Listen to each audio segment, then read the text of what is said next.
这是一篇详细的西藏自由行的攻略，而且是公交自由行的攻略。而且我们强烈建议要在淡季，也就11月到3月这个季节去西藏。为什么呢？这个时间点去，人少，景色好，而且免门票。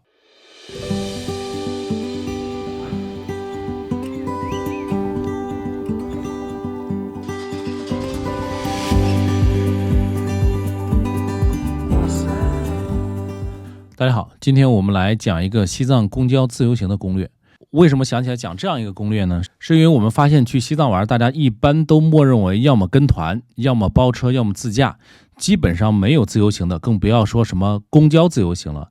我们是刚刚从西藏玩了12天回来，然后就是公交自由行，或者说是以公共交通为主的自由行，然后我们人均不到6000块钱，然后玩了12天。这可能是全网最详细的一篇西藏的公交自由行的攻略了。视频可能会比较长，建议大家可以先收藏，然后慢慢看。西藏其实我们不能拿春夏秋冬来衡量，它其实可以分为雨季和旱季。11月到3月实际上是西藏的旱季，在旱季很多景色是比雨季要更容易看到的。比如说南迦巴瓦峰，号称修女峰，6到9月份去看特别难看到。但是如果你11月份到3月份去看，在旱季去看，几乎天天可以看到南迦巴瓦峰。当然能不能看到日照金山那是另外一回事。而且也不要觉得冬天西藏冷，我专门看一下温度。大家知道西藏现在是多少度吗？拉萨的温度是-5度到11度，林芝的温度是-3度到14度，是不是比现在很多内地还要暖和？当然西藏的问题是它的昼夜的温差特别大。比如说在拉萨，我们曾经碰见过早上去布达拉宫忽然下雪了，中午是出的大太阳。所以我们建议如果有可能的话，大家实际上是可以趁淡季去旅游的。还有一点，淡季是免景区门票的，寺院的门票不免，但是所有的景区门票都是免的。比如说我们去布达拉宫是免门票的，然后我们去雅鲁藏布江也是免门票的，去巴松措也是免门票的，这些景区的门票都是免的。现在我们在屏幕上看到的就是我们第1天到第12天的整个的这个行程。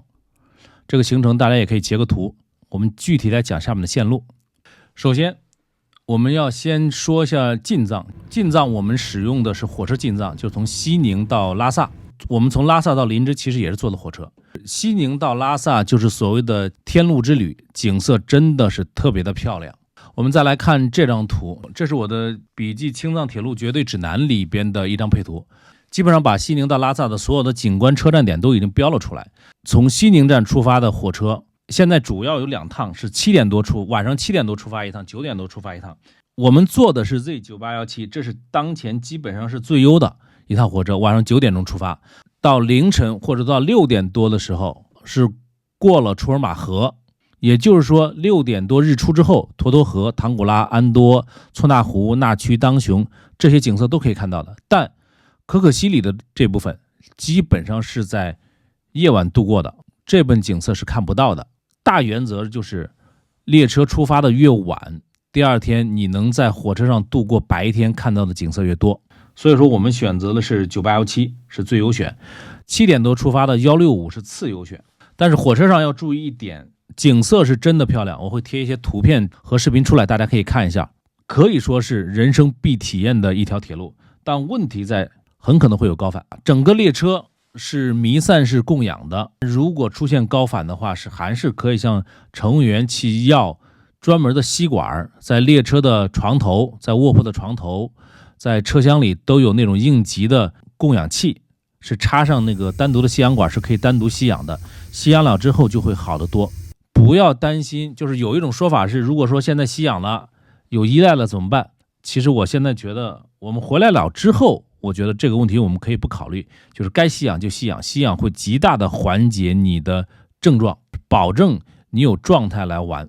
这条线路里边特别要指出的措纳湖，列车离湖边大概只有20米的地方，紧邻着湖行驶而过，就像海上火车一样漂亮。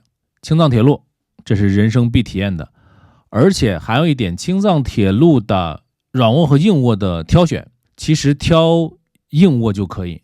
高原列车的硬卧的条件也很棒，它和软卧的最大的区别是，软卧是一个包厢4个人，硬卧是6个人，分上中下3层。买硬卧票的时候，注意是尽可能不要买上铺，上铺是基本上在铺位上是看不到外面的景色的，买中铺和下铺都可以。好，这是我们说的进藏铁路的问题。好，我们接着说拉萨怎么玩。拉萨我们去了布达拉宫、大昭寺、色拉寺、八廓街。其实拉萨并不大，就是所以说市内的交通一般用公交就可以解决。我们其实在核心城区基本上全部都是步行。首先说布达拉宫，布达拉宫这个季节是免门票的，这是早上9点多开始，淡季开始排队了。而且布达拉宫在旺季的时候，它会分为 A、B 2条线，而在这个季节，这2条线都是可以走的。这里有个建议，布达拉宫最好要请个导游。布达拉宫门口也有电子解说器，但我们的亲身体会是电子解说器太垃圾了，讲得很烂。而拉萨有个特点，就是它的景点的人工导游解说的下限很高，就整体水平是很高的。在这些人文的景点听听这些讲解是很棒的。我自己的感觉是，这些地方的解说比内地很多地方的解说都要强，因为是淡季，它不会像旺季那样会催着你在多长时间内必须把线路走完，你可以慢慢走慢慢看。但有一点要注意的是，布达拉宫的门票是要提前10天预约的，而且运气好的话可以在主店请喇嘛帮自己的随身器物开光。我们其实就很幸运，所以说淡季游布达拉宫的感觉太好了。我们可以看到这个宗教路康公园是布达拉宫下来，在这个地方是可以拍布达拉宫的。其实布达拉宫的周边都是可以拍的，都是很好的那个拍照的机位，在布达拉宫广场前面是可以拍的。然后在这个位置实际上是拍人民币上布达拉宫的一个绝佳的机位，但现在是在维修。接着说大昭寺，大昭寺是不免门票的。大昭寺的进寺它是有2组队，一个是信众是排队免门票进，另外一组就是游客买门票进。大昭寺也是强烈建议请导游，大昭寺跟着导游大概是逛1个多小时到2个小时逛完，然后我们还可以跟着信众的队再在里边逛，因为很多佛堂你不跟着信众的队是进不去的。比如说我们要看的释迦牟尼12岁等身像，只有跟着信众才能进入那个供奉的佛堂，甚至有可能被赐福。是怎么赐福的一个方式呢？拿着类似一个枕头的方式在你头上打一下，而那个枕头可能是在佛前供奉的。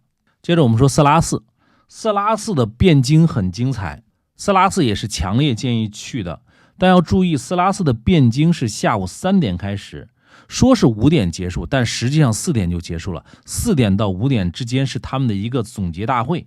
而且色拉寺可以看的建筑景观人文也很多，比如色拉寺有个观音殿，观音殿里边你可以看到有一个木管直抵观音像的心脏，然后信众可以去用头去碰触木管的另外一端来被赐福。我们这一天，我们就刚才说的，包括大昭寺的赐福方式，我们就见识到了好几种赐福方式。甚至在布达拉宫，我们还看到了喇嘛把供奉在佛前的哈达拿下来给信众，让信众带走。就是在拉萨，你真的在人文信仰方面，你是会大开眼界和大有感触的。再说八廓街，八廓街就是围绕着大昭寺的一个街道。在八廓街我们能看到的就是信仰的力量，人们都是在顺着八廓街在转经，而且大量的人在磕长头。我们对一个磕长头的少年的印象特别深，身上干粮真的就是干粮，干饼在一个塑料袋里装着，在他身上挂着，一看他那就是他充饥的东西，然后他在磕长头。但是在过程中有当地的女士就是停下来问这个少年，真的是少年，应该是不到20岁10几岁的样子，大概的意思是看他需要什么帮助，不需要什么帮助，真的很有感触。然后罗布林卡我们也去了，罗布林卡是达赖喇嘛的夏宫，其实里边的建筑是不多的，就是如果有时间大家可以去一下，没时间就算了。在罗布林卡对面是西藏博物馆，西藏博物馆我们没有时间去，但据说里面很不错，大家有时间也可以，西藏博物馆也可以去一下。就整体来说，拉萨不大，但需要注意的是，不要把自己的行程安排的太满。我们在内地真的就是旅游特种兵，每天可能能从早上6点到晚上2点。然后在拉萨，我们相对来说还是刻意放缓了行程，害怕身体吃不消。但实际上后来我们看了看，我们每天也大概走了15000步到2万步左右，还是走的是有点累的。然后另外是在拉萨的住宿，最好是住那种带弥散式供养的酒店，大概只有300多块钱一天。其实在旺季的时候价格可能会到1000，所以说这也是淡季的好处。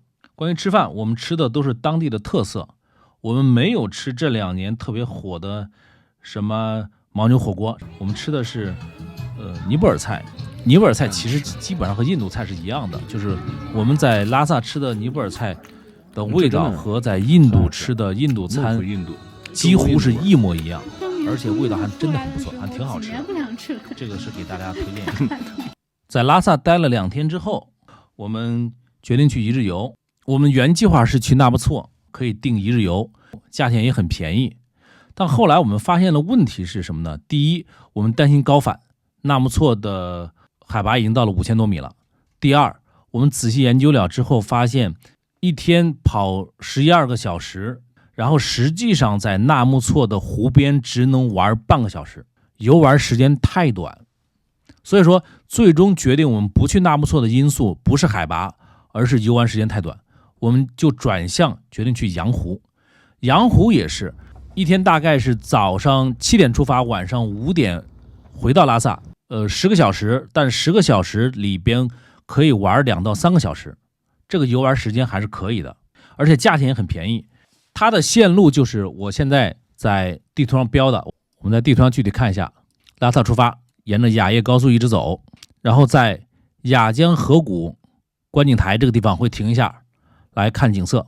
从这儿开始海拔是急速上升的，然后这上面是羊卓雍措的1号观景台。1号观景台在旺季的时候是收60块钱的费用的，在淡季是不要钱的，是俯瞰整个羊湖。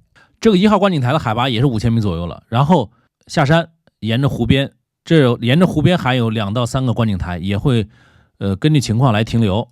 到浪卡子县附近会吃个饭，吃完饭之后顺着其实是往日喀则方向的路，然后到这儿，这是卡若拉冰川，就是电影《红河谷》里边那个冰川。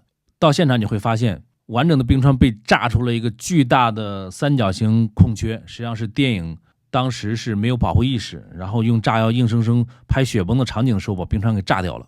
在这个冰川大概停留是40分钟，这儿的景色也是很不错的。这是卡若拉冰川，卡若拉冰川上面是有木栈道可以往上走的。在淡季的时候，我们是去的卡若拉冰川的收费的前观景台，因为淡季不收费。旺季的时候可能去的是卡若拉冰山的后山。好，我们拉萨就说到这里，我们下一个视频会讲火车到林芝，然后林芝一直到飞机返程的所有的行程。有什么疑问，大家可以在评论里面进行提问。